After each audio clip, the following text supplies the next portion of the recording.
وَإِذْ أَخَذْنَا مِيثَاقَ بَنِي إِسْرَائِيلَ لَا تَعْبُدُونَ إِلَّا اللَّهَ وَبِالْوَالِدَيْنِ إِحْسَانًا وَذِي الْقُرْبَى وَالْيَتَامَى وَالْمَسَاكِينِ وَقُولُوا لِلنَّاسِ حُسْنًا وَأَقِيمُوا الصَّلَاةَ وَآتُوا الزَّكَاةَ ثُمَّ تَوَلَّيْتُمْ إِلَّا قَلِيلًا مِّنكُمْ وَأَنتُم مُّعْرِضُونَ۔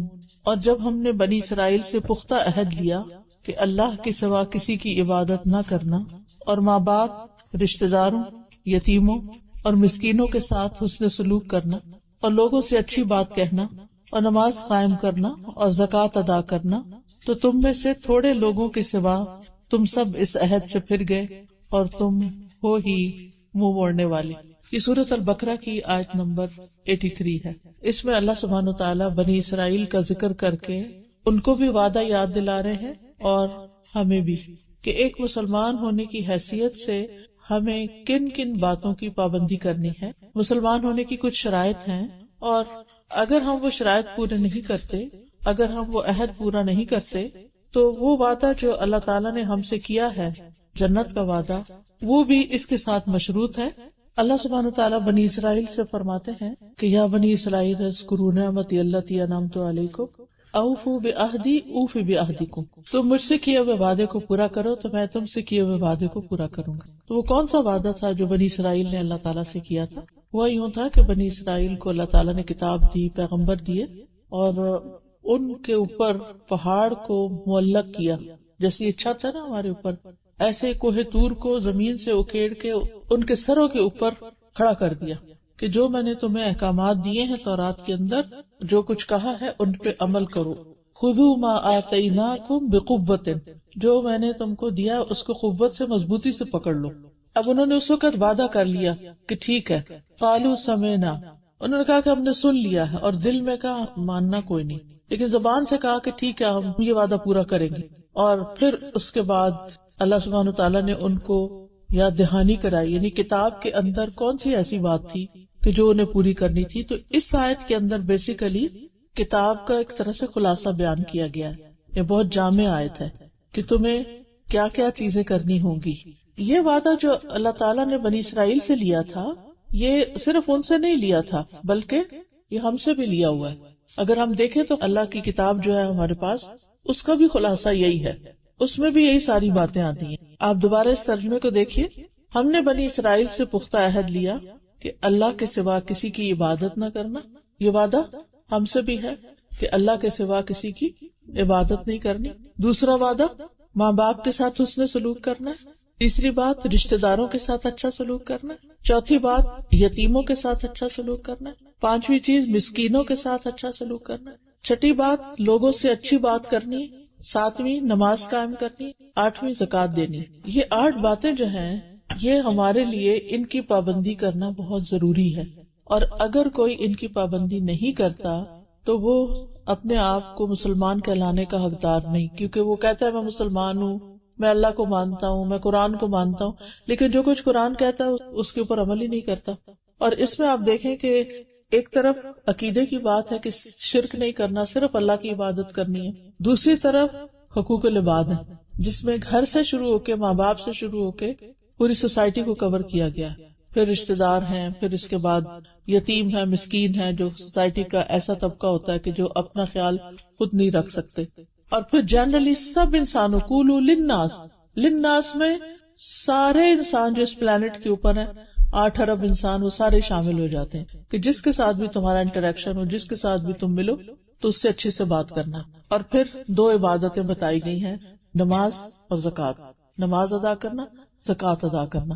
عبادت جو ہے وہ قولی بھی ہوتی ہے، یعنی زبان سے جو بات ہوتی ہے وہ بھی ہوتی ہے، عبادت دل کی بھی ہوتی ہے، اور عبادت انسان کے سارے اعضاء کی بھی ہوتی ہے۔ پھر اسی طرح عبادت مال سے بھی ہوتی ہے اور عبادت جان سے بھی ہوتی ہے۔ تو جو مالی عبادت ہے اس میں جیسے زکوٰۃ ہے، صدقات ہیں، اور جو جسم سے ہے جیسے نماز ہے، اور پھر اس کے علاوہ لوگوں کی خدمت ہے، لوگوں کے کام آنا ہے۔ والدین کی خدمت انسان جسم سے بھی کرتا ہے، یعنی اپنے خدمت سے بھی کرتا ہے، اور اس کے علاوہ اپنے مال سے بھی ان کی مدد کرتا ہے، یا اپنے منصب سے، جو بھی آپ کا سٹیٹس ہوتا ہے، جو آپ کے اندر سکلز ہوتی ہیں، صلاحیتیں ہوتی ہیں، ان کے ساتھ بھی انسان ان کی خدمت کرتا ہے۔ اسی طرح رشتہ دار ہوں، یتیم ہوں، مسکین ہوں، ان سب کے ساتھ انسان بھلا سلوک کرتا ہے، اور یہ کرنا اس کے لیے ضروری ہے.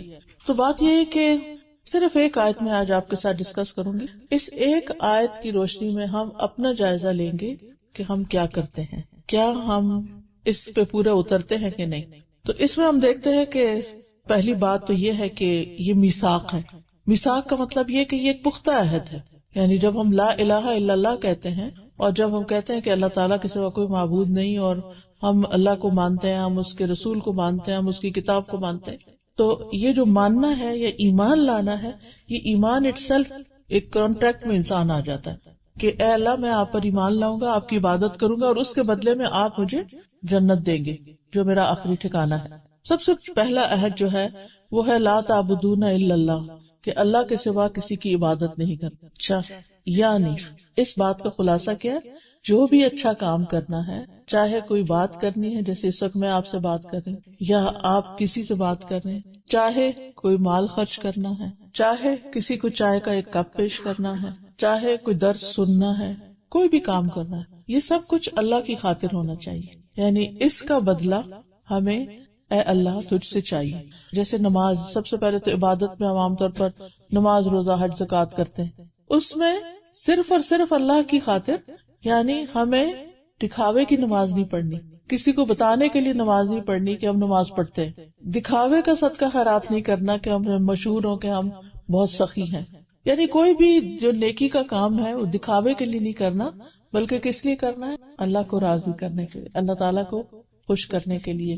چاہے بات ہو، چاہے کام ہو، چاہے مال کا خرچ کرنا، سب کچھ اللہ کے لیے، اور اس میں کسی اور کو شریک نہیں کرنا. یعنی جتنے بھی پیغمبر گزرے ہیں، انہوں نے جو بھی دین کا کام کیا، لوگوں کو تعلیم دی ہے، لوگوں کو اللہ کی طرف بلایا ہے، تو انہوں نے یہی کہا ہے ان اجریہ الا علی اللہ، میرا اجر اللہ کے ذمہ. ایک یہ ہے کہ انسان کسی انسان کے ساتھ اچھا سلوک کرتا ہے اور پھر اس سے توقع رکھ بیٹھتا ہے کہ یہ مجھے اس کا ریٹرن دے.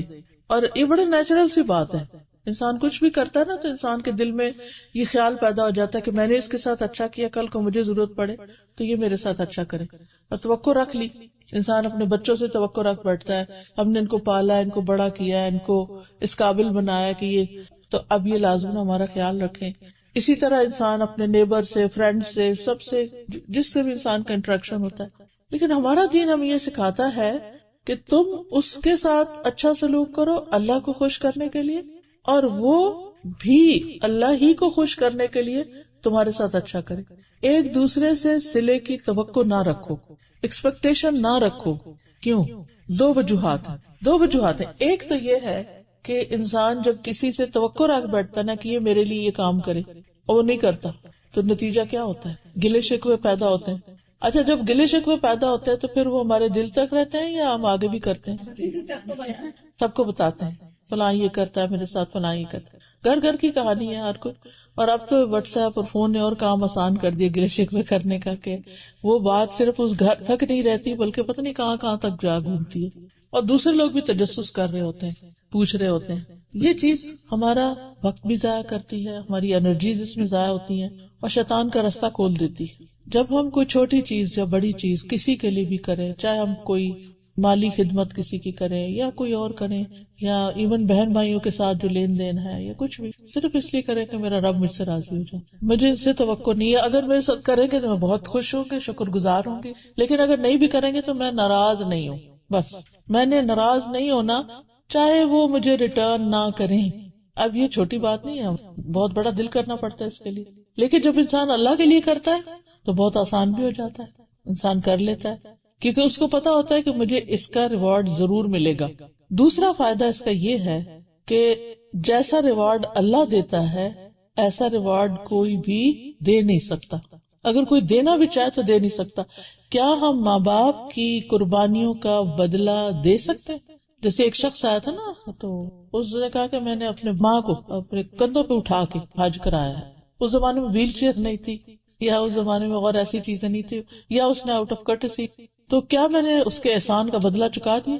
کہ ایک رات کا بھی نہیں چکایا، جو تمہارے لیے جاگتی رہی، جو تکلیفیں اٹھائی. ہم ماں باپ کا بدلہ نہیں چکا سکتے. تو مسئلہ یہ ہے کہ دنیا میں کوئی طریقہ نہیں کہ کسی کے احسان کا پورا بدلہ چکایا جا سکے، ہے نہیں، ہمارے پاس وہ چیز ہی نہیں کہ ہم ریٹرن میں دے سکیں. مثال کے طور پر ڈاکٹر ہے، وہ آپ کی سرجری کرتا ہے یا آپ کو دوا دیتا ہے اور آپ کو ایک تکلیف سے نکال دیتا ہے. آپ ٹھیک ہے فیس دیتے ہیں یا کچھ بھی کرتے ہیں، لیکن کیا وہ فیس اس ساری تکلیف کا کمپنسیشن ہو سکتی ہے؟ کیونکہ بعض اوقات وہ رات جاگتے ہیں، بعض اوقات وہ کتنی پڑھائی کرنی ہوتی ہے. جن گھروں میں ڈاکٹرز ہیں آپ کو معلوم ہی ہوگا کہ کتنے سال پہ سال لگتے مسلسل. اور خاص طور پر یہاں پاکستان میں تو ایسا ہے کہ آپ نے ایک دفعہ ڈاکٹر تو ساری زندگی کے ڈاکٹر، لیکن یہاں اگر آپ نہیں کرتے تو آپ کا لائسنس کینسل ہو، آپ کو دوبارہ سب کچھ کرنا پڑ جاتا ہے. یعنی کہ جو اتنے سال کا آپ کا ایکسپیرینس ہوگا، تجربہ نہیں، کہ اس کاؤنٹ نہیں ہوتا یہاں کے پھر پڑھنا ہے. اب یہ جو دن رات آپ لگا رہی ہیں، مال لگا رہی ہیں، وقت لگا رہی ہیں، جو تکلیفیں اٹھا رہی ہیں، یہ کسی پیشنٹ کو تو نہیں پتا کہ آپ کے اوپر کیا گزر رہی ہے. اور جب آپ اس کے بعد ان کو مصیبت سے نجات دلائیں گی تو تھوڑے سے پیسے تو اس کا بدلہ نہیں ہو سکتا نا.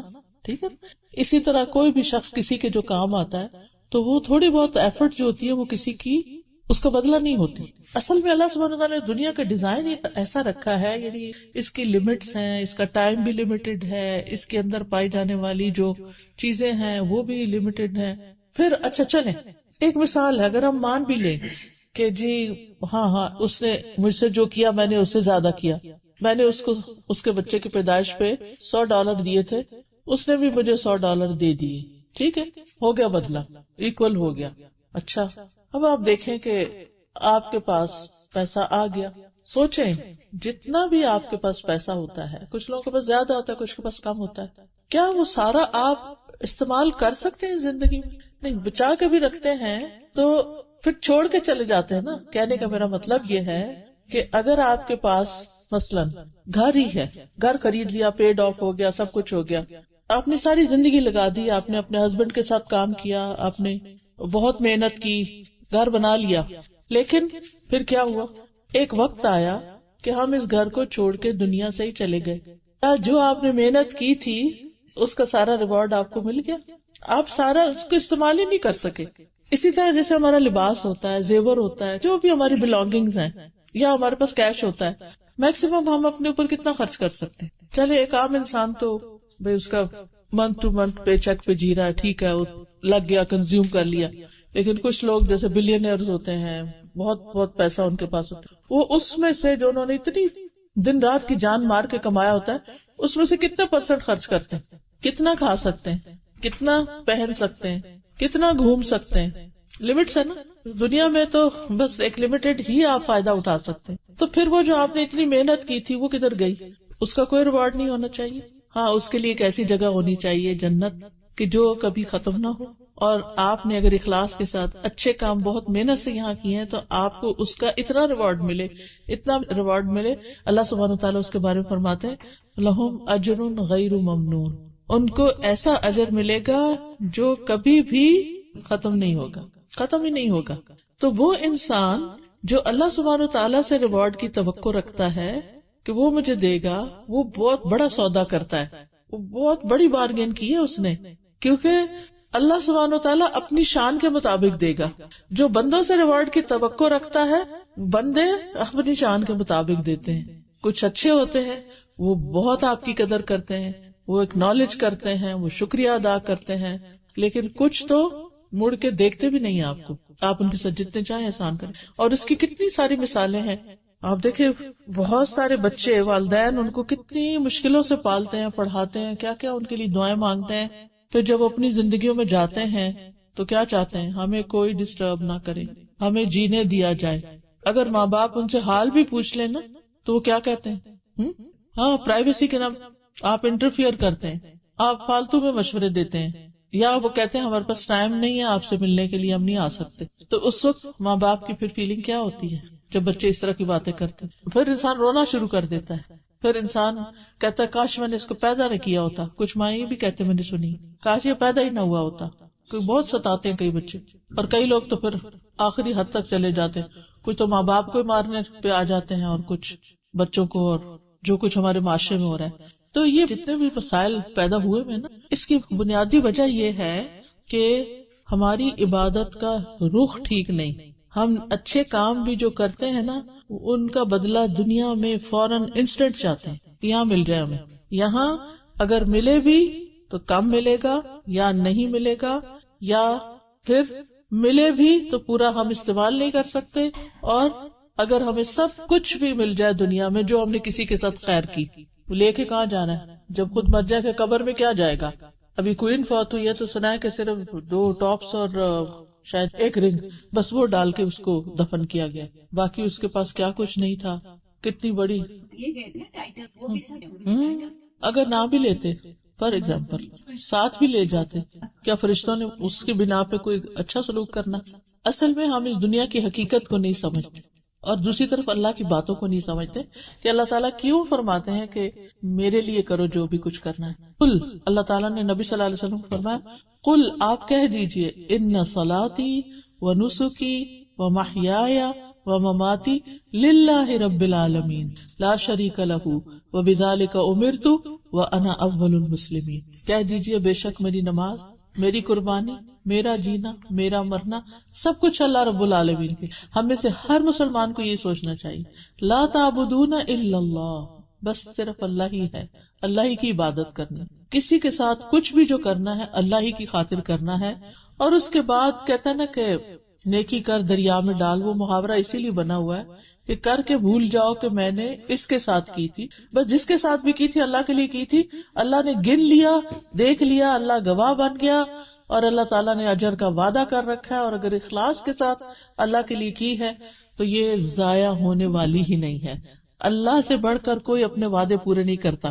ومن اصدق من اللہ حدیثا ومن اصدق من اللہ قیلا، اللہ سے بڑھ کے اپنے قول میں، اپنی بات میں کون سچا ہو سکتا ہے؟ کوئی بھی نہیں. تو اللہ نے اگر ہم سے وعدہ کیا نا کہ تم میری خاطر اچھا کرو اور میں تمہیں دوں گا، تو پکا یقین اس پہ ہونا چاہیے اور پھر کر گزرنا چاہیے جو ہم کر سکتے ہیں.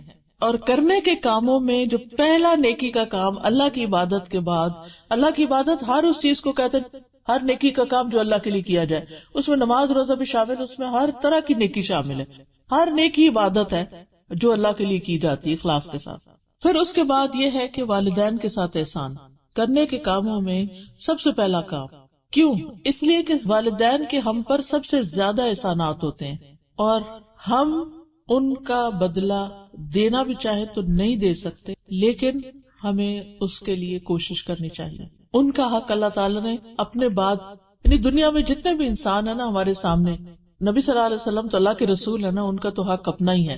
ان پر تو اب ہمارا فرض کیا ہے؟ صرف ایمان لانے کا، اور انہوں نے جو تعلیمات دی ہیں ان کو ماننا ہے، وہ تو اپنی جگہ.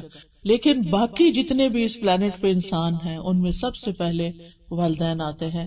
والدین میں کچھ قریبی والدین ہیں اور کچھ دور کے والدین ہیں. قریبی والدین میں وہ ماں باپ ہوتے ہیں جنہوں نے ہمیں پیدا کیا، وہ قریبی والدین ہیں. دور کے والدین میں نانا نانی، دادا دادی آتے ہیں، یا پھر خالہ ماسی پھوپھی جنہوں نے جیسے پالا ہو بچپن میں، یا رضائی ماں یعنی جنہوں نے دودھ پلایا ہو، یا کچھ بچوں کی ماں فوت ہو جاتی ہے اپنی، تو جس نے ان کو پالا، جس نے بڑا کیا، اس کا بھی پھر ایک حق ہوتا ہے. ٹھیک ہے اس نے پیدا کرنے کی تکلیف نہیں اٹھائی، لیکن اس کا بھی حق ہوتا ہے کہ اس کے ساتھ احسان کیا جائے. پھر اسی طرح ساس سسر ہیں جو شادی کے بعد والدین کے سٹیٹس میں آ جاتے ہیں، ماں باپ بن جاتے ہیں. پھر اس کے بعد روحانی والدین جیسے استاد ہوتے ہیں یا مربی ہوتے ہیں یا کوئی شیخ ہوتے ہیں جو آپ کی تربیت کرتے ہیں، آپ کو دین سکھاتے ہیں. وہ کہتے ہیں نا کہ میرے والدین مجھے آسمان سے زمین پہ لائے اور میرے استادوں نے مجھے زمین سے آسمان پہ پہنچا دی، یعنی انسان بنا دیا، مجھے تعلیم دی، تربیت دی، اخلاق سکھایا، جو بھی کیا. اور اس میں انسان کی زندگی میں بہت سارے استاد آتے ہیں، کچھ کا زیادہ احسان ہوتا ہے، کچھ کا کم ہوتا ہے، لیکن وہ بھی ایک طرح سے اس ساری کیٹیگری میں آ جاتے ہیں. تو ایک ہے جو سب سے پہلے والدین حقیقی والدین ہیں جنہوں نے پیدا کیا، ان کا حق سب سے زیادہ بڑا ہے اور اس کے بارے میں پوچھا بھی جائے گا. جو باقی والدین ہیں جیسے نانا نانی، دادا دادی، اگر ماں باپ ہیں تب بھی، نہیں ہے تب بھی ان کا خیال رکھنا ہے، لیکن اپنے ماں باپ کے بعد. سیکنڈ نمبر پہ آتا ہے، کیونکہ ان کی ذمہ داری ان کے بچوں پہ آتی.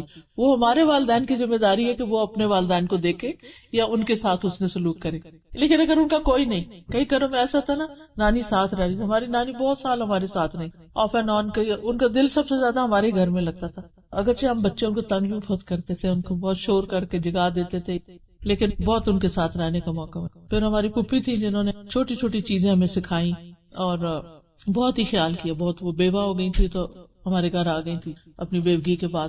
تو اس میں مجھے ہمیشہ یہ لگتا ہے کہ ان لوگوں کے مجھ پہ بڑے احسان ہیں. میں امی کے دور نانی کے گھر میں جا کے میں نے پڑھا بھی تھا کچھ عرصہ رہ کے. تو ہر ایک کا ان رشتوں سے کسی کا زیادہ رشتہ ہوتا ہے، کسی کا کم ہوتا ہے، لیکن ہوتا ہے. اسی طرح بعض اوقات انسان کو ان لاز کے ساتھ رہنا پڑتا ہے. اس میں یہ ہے کہ جیسے بچے پیدا ہو رہے ہیں تو دادی دیکھ رہی ہے. یہاں تو میں نے بہت دیکھا ہے کہ بچوں کی بیبی سٹنگ نانی یا دادی کے حصے میں ہی آ جاتی ہے. بہت سے پیرنٹس پاکستان سے جب عمر میں بڑی خواتین ہوتی ہیں تو اکثر کہتے ہیں جا رہے ہیں بچوں کے بعد. کیوں جا رہے ہیں؟ آپ کو تو اپنا اتنا اچھا سارا کچھ چل رہا ہے سسٹم. وہ بیٹا پیدا ہوا، بیٹی پیدا ہوئی ہے، وہ بچوں کو ضرورت ہے اس وقت. پھر اچھا چلو وہ بھی دیکھ کے آگے، پھر اب کیوں جا رہے ہیں؟ اب وہ جاب کر رہی ہیں تو بچے کو دیکھنے والا کوئی نہیں تو مجھے جا کے رہنا ہے. اب پاکستان میں بھی بہت ایسے ہوتا ہے. میرے اپنے بچے، میں پڑھنے چلی گئی تھی 4 سال کے لیے، 4 سال میری والدہ نے میرے بچے پالے. تو یہ سارے سلسلے ہماری زندگی کے چلتے ہیں. تو اس میں میں سمجھتی ہوں کہ ان کا میرے پالنے کا بھی احسان ہے اور پھر میرے بچوں کو پالنے کا بھی احسان. تو اب میرے بچے ماشاءاللہ وہ اپنی نانی کے لیے، یعنی بعض اوقات مجھے فیل ہوتا ہے کہ جیسے ان کے ساتھ زیادہ تعلق ہے. یعنی جب وہ زندہ بھی تھی نا تو بہت زیادہ ان کا خیال کرتے، اور اب فوت ہو گئی ہیں تو ان کے لیے صدقہ کرنا، ان کے لیے دعائیں کرنا، ان کو یاد کرنا. تو کہنے کا مطلب یہ ہے کہ ہماری زندگی میں ہمارے اوپر جس کسی کا بھی احسان کسی بھی طرح ہوتا ہے، جیسے نبی صلی اللہ علیہ وسلم کو حضرت ام ایمن نے بچپن میں دیکھا تھا تو وہ ان کو بہت ریگارڈ کرتے تھے. تو ہم سب کو کسی وقت بیٹھ کے انالائز کرنا چاہیے ہمارے اوپر کس کس کا احسان ہے ہماری اپ برنگنگ میں، ہمیں یہاں تک پہنچانے میں. یعنی کون کون ہماری زندگی میں آئے، ان کا ہم پر کیا حق ہے. کیا ہم نے کبھی ان کے لیے دعا کی؟ کیا ہم نے کبھی ان کا حال حوال پوچھا اگر وہ زندہ ہیں؟ کیا ہم نے ان کی کوئی خیر خبر لی؟ کیا ہم نے ان کی طرف سے کبھی کوئی صدقہ کیا؟ تو بیسیکلی ہم انسانوں کی یہ نیچر ہے کہ ہم احسان فراموش ہوتے ہیں. پہلے تو احسان مانتے نہیں کہ کسی نے کیا، پھر مان لیں تو پھر حق نہیں ادا کرتے. تو اس لیے اگر ہم کسی پر احسان کر رہے ہیں اللہ کی خاطر کرتے چلے جائیں، اور پھر یاد رکھیں کہ جو بندہ اللہ کی خاطر کرتا ہے اللہ اس کے لیے دلوں میں محبت پیدا کر دیتا ہے. ہم جب تک لوگوں کے آگے روتے رہتے نہیں، یہ میرا خیال نہیں کرتا، وہ مجھے نہیں پوچھتا، یہ نہیں کرتا، مسئلہ حل ہی نہیں ہوتا. لیکن جب ہم اللہ کے لیے کرتے ہیں تو اللہ تعالیٰ ان بندوں کے دل بھی ہمارے لیے مسخر کر دیتا ہے، نرم کر دیتا ہے. تو خیر، پہلا حق کیا ہے؟ والدین کا ہے. اور اس میں ہم اپنے حساب سے سب کے لیے دعا بھی کریں. جب کوئی صدقہ کرے نا تو آپ اپنے دل میں بس نیت کر لیں کہ اللہ اس میں ان سب کا حصہ جس نے میرے پہ احسان کیا، جنرل کر دیں. اللہ کے خزانے بہت وسیع، اللہ تعالیٰ کو کوئی مشکل نہیں کہ آپ کو بھی ثواب دے اور سب کو بھی دے دے، سبھی آ جائیں گے بالکل سب کی طرف سے، سب کی طرف. زندگی میں تو کئی لوگوں کے احسان ہم بھول بھی چکے ہیں، لیکن اللہ نے سب کے گن کے رکھے ہوئے. یعنی کہ کبھی ایسے صدقہ کیا کہ یا اللہ یہ ان سب کی طرف سے ہے جس کسی نے کبھی بھی مجھ پر کوئی احسان کیا ہو. اور یا اللہ جنہوں نے، یعنی میں جو اپنی خاص دعائیں لکھی نا تو جیسے خاص وقتوں میں پڑھنے کی ہوتی ہیں یا پھر روٹین میں وہ آ جاتی ہیں، تو اس میں یہ کہتی ہوں کہ یا اللہ آج تک جس کسی انسان نے میرے ساتھ کوئی بھی بھلائی کی ہے تو اس کو اس کی بہترین جزا عطا فرما، اور آج تک کسی انسان نے میرے ساتھ جو بھی کوئی زیادتی کی اللہ تو اس کو معاف کر دے، تاکہ اللہ مجھے معاف کر دے. مجھے تو اپنی بخشش چاہیے نا، مجھے کیا لینا کسی سے بدلا کہ کسی نے میرے ساتھ کوئی ظلم کیا. مجھے تو اپنا دل صاف کرنا ہے، ٹھنڈا کرنا ہے، معاف کی سب نکال کے باہر پھینک دیا، ختم. اور اللہ سے بھی دعا کی، کیونکہ یہ نہیں ہو سکتا کہ صرف میرے ساتھ کسی نے کوئی زیادتی کی ہو، میں نے بھی کی ہوں گی، اور ہم کر کے بھول جاتے ہیں. بعض اوقات جانے، بعض اوقات انجانے، بعض اوقات ہمیں پتہ ہی نہیں چلتا، ہم دوسرے کو اتنا ہرٹ کر رہے ہوتے ہیں، دوسرے کو اتنی تکلیف میں ڈالے ہوئے ہوتے ہیں، لیکن ہمیں خود احساس بھی نہیں ہوتا. بعض اوقات کسی سے وعدہ کر لیتے ہیں، پورا ہی نہیں کرتے، یعنی کئی طریقے سے ہم دوسروں کو تکلیف دے بیٹھتے ہیں. تو اللہ کسی کو بھی ہم سے کوئی تکلیف پہنچی ہو، میں نے ان کو معاف کیا، تو بھی ان کو معاف کر دے، اور ہمیں آخرت میں نہ پکڑنا۔ تو پہلا حق ہو گیا والدین کا، اور والدین کے حقوق میں جو چیز آتی ہے کہ سب سے پہلی بات یہ کہ ان کے ساتھ نرمی سے پیش آنا۔ قرآن میں آتا ہے وَخْفِضْ لَهُمَا جَنَاحَ الذُّلِّ مِنَ الرَّحْمَةِ، ان کے آگے نرمی سے کندھے جھکا کے رکھو۔ اور اس میں اگر ہم چاہتے ہیں نا کہ ہمارے بچے یہ سیکھیں تو ہمیں اپنے والدین کے سامنے ایسے ہونا چاہیے، نہ کہ بڑھ بڑھ کے باتیں کریں اور ان کو سنائیں اور ان کے ساتھ زیادتی کریں۔ مجھے اچھی طرح یاد ہے میرے والد جب شام کو گھر پہ آتے تھے تو میرے دادا ہمارے ساتھ رہتے تھے، تو آ کے سب سے پہلے ان کے پاس جاتے، ان کے پاس بیٹھ جاتے، ان کا حال پوچھتے، اور ایسے ان کے آگے بیٹھے ہوتے تھے جیسے کوئی کسی بزرگ شیخ کے پاس کوئی بیٹھا ہوتا ہے نا، ادب سے احترام سے، اور آہستہ آہستہ ان سے باتیں کرتے رہتے، پھر پوچھتے انہوں نے کیا کھایا ہے، کیا کیا ہے، ان کو پہلے راضی کر کے پھر اس کے بعد باقی ہم سب کی خبر لیتے تھے۔ اور ماشاءاللہ کافی سارے بہن بھائی تھے، تو یہ چیز ہم نے اپنے بچپن میں اپنی آنکھوں سے چونکہ دیکھی ہوئی ہے، یعنی وہ آٹومیٹیکلی وہ چیز اندر آئی کہ جو بڑے ہیں، بزرگ ہیں، ان کا ایک حق ہے۔ بلکہ میرے والد تو یہ کہا کرتے تھے کہ ہم آپ کو اس لیے نہیں پال رہے یا کر رہے کہ ہمیں آپ سے کچھ چاہیے، ہم تو اللہ کی طرف سے جو ہمیں ذمہ داری دی گئی ہے اس کو پورا کر رہے ہیں۔ ایکچولی میں بہن بھائیوں میں بڑی تھی، تو ہم لوگ ماشاءاللہ 12 بہن بھائی تھے، اور آپ اندازہ کر سکتے ہیں کہ پاکستان میں آپ جتنا بھی کماتے ہوں 12 کی فیملی کو صرف کھلانا پلانا نہیں، ایجوکیشن دلانا اور پھر ہائر ایجوکیشن دلانا، اٹس ناٹ ایزی۔ تو جب یونیورسٹی میں چلی گئی اور میں ہاسٹل میں رہتی تھی تو ہر مہینے وہ مجھے پیسے بھیجتے تھے۔ اچھا، اس وقت منی آرڈر سے پیسے آتے تھے، جب پیسے آتے تھے ان کا خط ساتھ آتا تھا، اچھی سی نصیحتیں لکھی ہوتی تھی، اور میں جو ہی لفافہ کھولتی تھی اور میں بیٹھ کے باقاعدہ روتی تھی، مجھے رونا آ جاتا تھا۔ میں کہتی تھی میرے والد کتنی محنت سے یہ پیسے کما کے مجھے بھیجتے ہیں اور میں اس کا حق ادا نہ کروں۔ یہ چیز مجھے بہت موٹیویٹ کرتی تھی کہ میں اور زیادہ پڑھوں، میں ایسے کام کروں کہ وہ خوش ہو جائیں۔ اس وقت بہت ہوتا تھا کہ مجھے ان کو خوش کرنا ہے۔ الحمدللہ اس وجہ سے میں نے اپنے آپ کو بالکل کسی فضول کام میں اور کسی چیز میں نے نہیں ڈالا، اپنی پڑھائی پہ توجہ رکھی۔ اس کے بعد الحمدللہ مجھے میرٹ اسکالرشپ مل گیا، اور فل اسکالرشپ تھا، جس کی وجہ سے پھر میں یو کے پڑھنے کے لیے گئی۔ اگر وہ اسکالرشپ نہیں ہوتا تو میرے ماں باپ تو مجھے یو کے نہیں بھیج سکتے تھے اس وقت، تو اس وقت پڑھنے کے لیے میں چلی گئی۔ لیکن وہ مجھے لگتا ہے کہ ان کی دعائیں بھی تھیں اور ان کا احسان بھی، اور پھر میری طرف سے اس احسان کو ماننا اور اس کی قدر کرنا، اور اس چیز کو جو وہ مجھ سے چاہتے تھے اس کو ضائع نہ کرنا۔ لیکن میں کبھی سوچتی ہوں زندگی میں کہ میں نے ان کے لیے کچھ بھی نہیں کیا، حقیقت ہے، سوائے اس کے کہ جو انہوں نے مجھے تعلیم دی یا جو ان کی وش تھی کہ میری بیٹی دین کا کام کرے۔ تو جب میری شادی ہوئی، میں سسرال میں آئی، تو ظاہر ہے کہ ہر فیملی کا فرق ہوتا ہے نا۔ ہمارے گھر کے ویلیوز کچھ اور تھے، ہماری زندگی کے مقاصد، ہمارا لائف سٹائل بالکل کچھ اور طرح تھا۔ میرا سسرال بھی ریلیجس تھے، بہت اچھے لوگ تھے، لیکن ان کی سوچ ذرا فرق تھی۔ تو میں کہتی تھی کہ میں نے درس دینا ہے، بچپن سے ایک وہ ہوتا ہے نا، اور پھر والدین نے بار بار یہ چیز دل میں ڈالی کہ اس علم کو اپنے تک نہیں رکھنا، اس سے لوگوں کو فائدہ پہنچانا ہے، ہم تمہیں اس لیے یہ سکھا رہے ہیں تاکہ آپ اوروں کو فائدہ پہنچائیں۔ اچھا، اب چونکہ ان کا ماحول فرق تھا، تو جب میں اپنی ساس سے پوچھتی کہ میں نے جو پڑھا ہے وہ میں نے پڑھانا ہے، تو وہ کہتی بیٹے ہماری تو کوئی باہر نہیں جاتی لڑکی، ہماری تو بہویں بیٹیاں کسی کے گھر نہیں جاتی۔ کہتی اچھا اب کیا کریں؟ میں کہتی اچھا اپنے گھر بلا لیتے ہیں۔ تو کیا اپنے گھر بلا دیں، میں یہی کر لوں گی۔ تو پھر انہوں نے اپنے گھر سب کو بلایا، وہ کیا، لیکن ہوا یہ کہ شادی کے ساتھ ہی میری جاب ہو گئی کالج میں، تو مجھے واپس آنا پڑا۔ اور الحمدللہ کالج کے بعد میں آفٹرنون میں اپنے گھر میں پھر ایک حلقہ کرتی تھی لڑکیوں کے ساتھ، تو ساتھ ساتھ شوق پورا ہوتا گیا۔ تو میرے والد نے باقاعدہ ان سے کہا کہ دیکھیں ہم نے اپنی بیٹی کو اس کام کے لیے تیار کیا ہے، اور اگر آپ کو اس میں کوئی اعتراض ہے تو آپ مجھے بتائیں۔ یعنی میرے والد نے پھر شادی کے بعد بھی مجھے سپورٹ کیا، تو الحمدللہ وہ پھر ایک سلسلہ چلتا رہا، وہ بریک نہیں آئی۔ ورنہ یہ ہوتا ہے کہ پھر انسان سوچتا ہے کہ اچھا یہاں کمپرومائز کر لو، یہاں کر لو، لیکن کچھ چیزیں وہ اللہ کی طرف سے رکاوٹیں بھی آتی ہیں نا، ہمارا بھی تو ٹیسٹ ہوتا ہے نا۔ ہم جو بہت شوق کا اظہار کرتے ہیں، ہم نے ایسا کرنا ہے ویسا کرنا ہے، اور پھر کوئی ایک رکاوٹ آئے تو ہم بیٹھ جاتے ہیں کہ اب نہیں ہو سکتا۔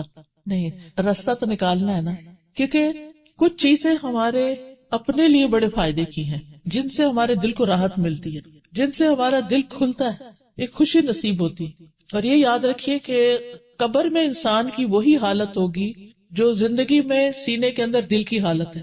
اگر یہ تنگ ہے نا، گھٹا ہوا ہے، بے چین ہے، تو وہاں بھی بے چینی رہے گی. جب فوت ہوتا ہے نا انسان، تو دل کی اسی کیفیت کے ساتھ ہی دنیا سے چلا جاتا ہے. تو اس لیے بہت ضروری ہے کہ ہم ایسے کام کریں کہ جس سے ہمارا دل جو ہے کھل جائے، ہمیں خوشی ہو، اطمینان ہو، راحت ہو. اس میں سب سے پہلی چیز تو اللہ کو ایک ماننا ہی ہے، ہر کام اللہ کے لیے کرنا.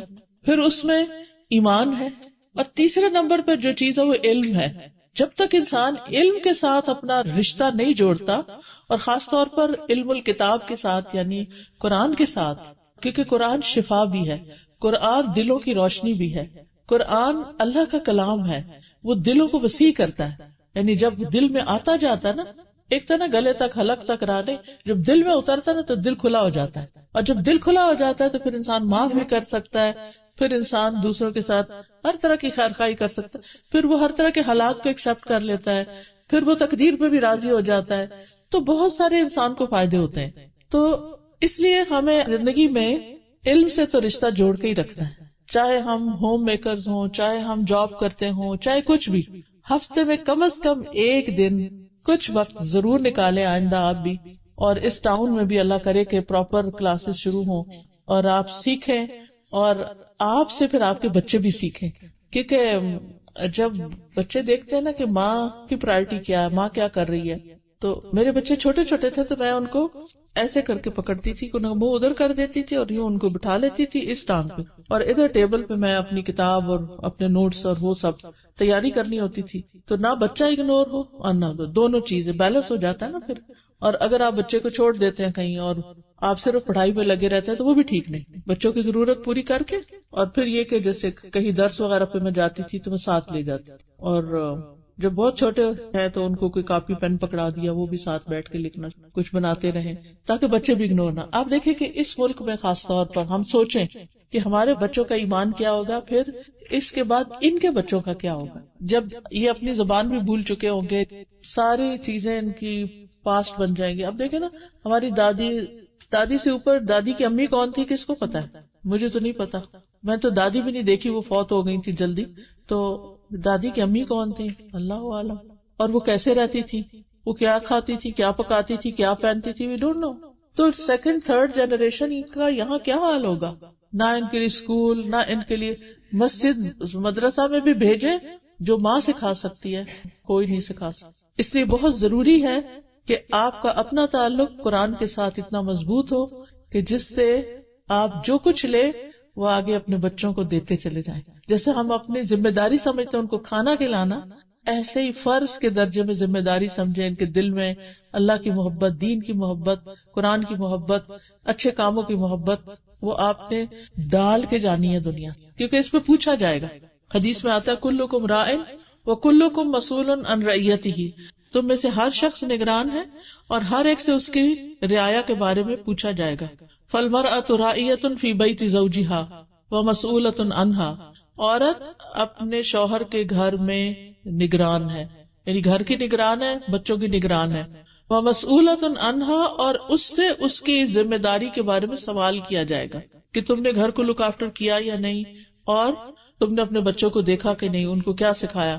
ہاں، عورت سے یہ نہیں پوچھا جائے گا کہ تم نے جاب کی یا نہیں، لیکن اس سے یہ ضرور پوچھا جائے گا کہ تمہارے بچوں کا دین کیا تھا، تم نے ان کو دین کتنا دیا.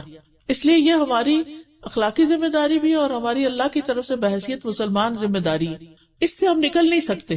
اب ہم اس انتظار میں نہ رہے کہ کوئی ٹیچر آئے، کوئی مدرسہ کھلے، پھر ہم اپنے بچے وہاں بھیج دیں. نہیں، وہ بے شک بھیجیں وہاں، لیکن اس کے ساتھ آپ کی اپنی ذمہ داری بنتی ہے کہ آپ ان کو دین دیں. کیونکہ والدین کے ساتھ احسان کے بعد سب سے پہلے ذل قربا، رشتہ داروں پہ احسان ہے. ذل قربا میں، قربا کہتے ہیں قریبی کو، سب سے پہلے اپنے بچے آتے ہیں. کہتے ہیں چیریٹی بگنز ایٹ ہوم. پہلے آپ اپنے گھر والوں کا پیٹ بھرے، پھر اس کے بعد کسی اور کو کھلائیں. اگر آپ کے بچے بھوکے رہ گئے پھر آپ نے کیا کمایا؟ پھر وہ سب کچھ کس لیے؟ کس کے؟ پہلا حق ماں باپ کا تو ہو گیا، اب بچوں کا.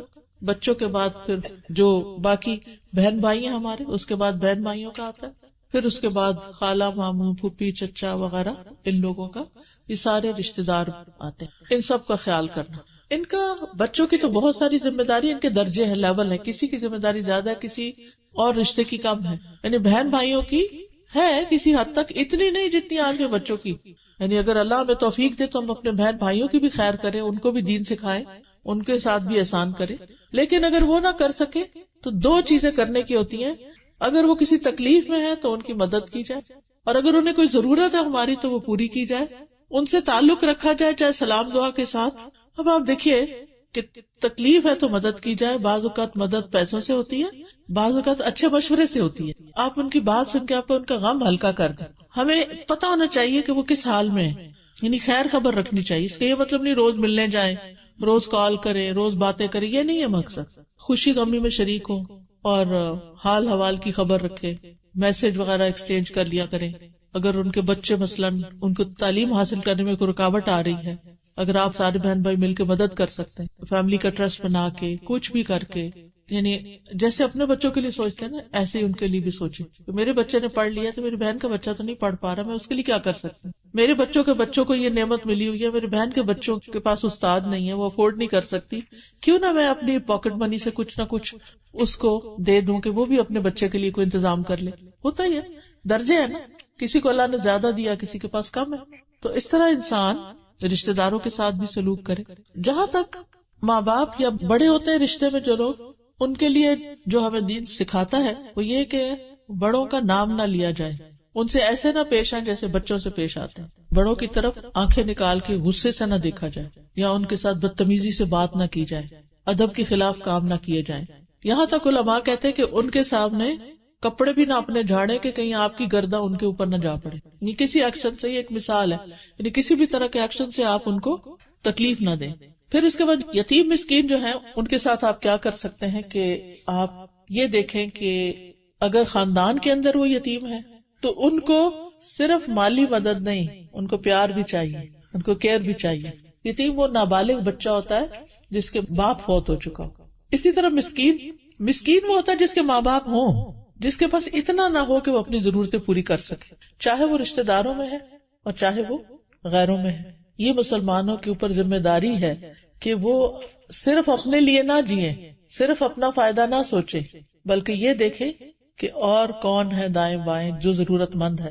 بعض لوگوں کے پاس بہت اچھی جاب ہوتی ہے، اچھا گھر ہوتا ہے، سب کچھ ہوتا ہے، اچانک جیسے نسرین بتا رہی تھی مجھے کہ ایک خاتون کے ہسبینڈ کو کیا ہوا تھا، قوموں میں چلے گئے رمضان سے، اور ابھی تک قوموں میں، اور ٹھیک ٹھاک تھے. اب آپ سوچے کمانے والا چلا گیا، ہسپتال چلا گیا کمانے والا، چھوٹے چھوٹے 3 بچے، عورت اب وہ ہسپتال بھی جاتی اس کو دیکھنے، بچوں کو بھی دیکھتی، باقی آپ کو پتہ ہی ہے کہ کیا کیا ضرورتیں ہوتی ہیں. ایسے کئی لوگ اچانک مشکل میں آ جاتے ہیں، اور یہ کسی کے ساتھ بھی ہو سکتا ہے. اللہ تعالیٰ سب کو عافیت میں رکھے، کسی کے ساتھ کوئی بھی تکلیف آ سکتی. تو ان کا سوال اصل میں یہ تھا کہ کیا ان کو زکوٰۃ دے سکتے ہیں؟ بالکل دے سکتے ہیں. اول تو یہ کہ رشتہ داروں کو خیال رکھنا چاہیے، لیکن بعض اوقات رشتہ دار سارے پاکستان میں ہوتے ہیں، وہ اپنی ذمہ داری نہیں پوری کر پا رہے تو وہ کینیڈا ڈالر کیسے بنا کے بھیجیں گے. تو یہاں کی جو کمیونٹی ہے اس کو پھر آپس میں خیال کرنا چاہیے، مل جل کے، کوئی ان کے کھانے کا، کوئی ان کے رہنے کا، کوئی یعنی ان کی بنیادی ضرورتیں. ایک عورت کا شوہر چلا جائے تو آپ سوچئے کہ اس کے لیے کتنا غم اور کتنی تکلیف کا سامان ہو جاتا ہے کہ جس پارٹنر کے ساتھ انسان ہر چیز شیئر کر رہا ہوتا ہے وہ ایک حصہ ہی جسم کا چلا گیا. یعنی اللہ تعالیٰ نے میاں بیوی کو آپس میں کیا کہا، ہن لباس لکم وانتم لباس لہن، وہ تمہارا لباس ہے، تم ان کا لباس ہو. لباس کیا کرتا ہے؟ ہمیں پروٹیکٹ کرتا ہے سردی گرمی سے، ہمیں خوبصورت بناتا ہے. تو جس کا لباس نہ ہو وہ اس کی پروٹیکشن نہیں. تو جس عورت کا شوہر نہیں اس کی ایک طرح سے پروٹیکشن چلی گئی. اب کس کی ذمہ داری بنتی ہے کہ جو باقی اس کے جان پہچان کے لوگ ہیں ان کی مدد کریں.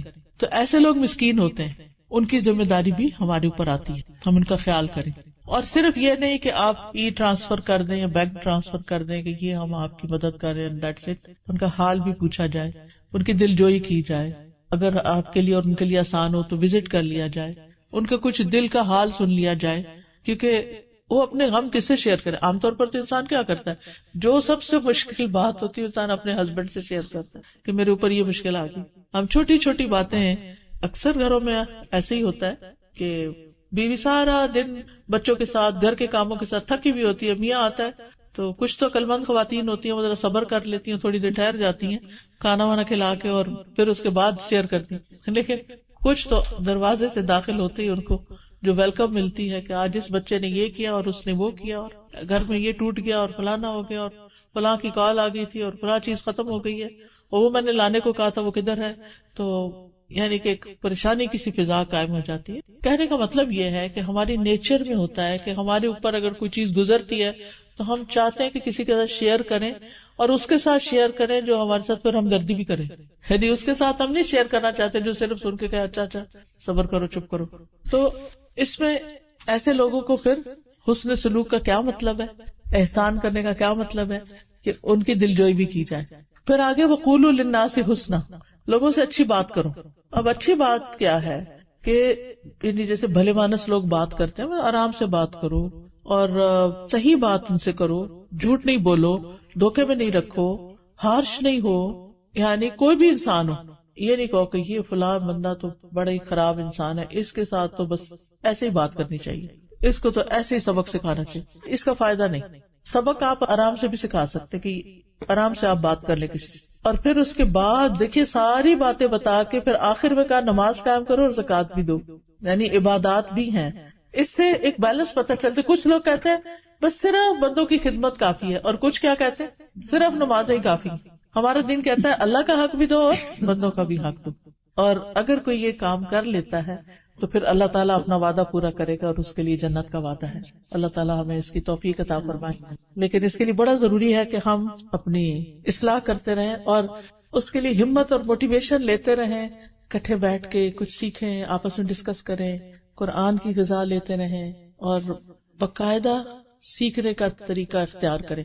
ایک ہوتا ہے رات چلتے آپ کچن میں کام کریں، کوئی لیکچر لگا لیا، اتنے میں کوئی فون آ گیا، وہ ادھر ہی بند ہو گیا لیکچر، وہ پھر یاد ہی نہ رہا آن کرنا، وہ آدھی بات سنی آدھی نہیں سنی. آپ کر رہے ادھر بچہ آ گیا، ادھر سے کوئی بیل باہر کی بج گئی. وہ تعلیم نہیں ہوتی. ٹھیک ہے اچھی بات ہے، وہ بھی انسان سنتا رہتا ہے چلتے پھرتے، لیکن باقاعدہ سارے کام چھوڑ کے، جیسے اس وقت آپ بیٹھے ہیں ایک ہی کام ہو رہا ہے نا، سارے بیٹھ کے سن رہے ہیں، کچھ نہ کچھ دل میں چلا جاتا ہے، کچھ نہ کچھ انسان سوچ لیتا ہے کہ میری یہ کبھی کوتاہی ہے، مجھے اس کو پورا کرنا ہے. یہ کرتے کرتے کرتے اگر انسان علم کے راستے پہ چلتا ہوا اللہ کے پاس جاتا ہے تو اللہ سے جنت کا وعدہ ہے. من سلک طریقا یلتمس فیہ علما سہل اللہ لہ طریقا الی الجنہ. جو علم کے راستے پر چلتا ہے اللہ تعالیٰ اس کے لیے جنت کا راستہ آسان کرتا ہے. تو میری دعا ہے کہ اللہ سبحانہ و تعالیٰ یہ راستہ ہمارے لیے آسان کر دے.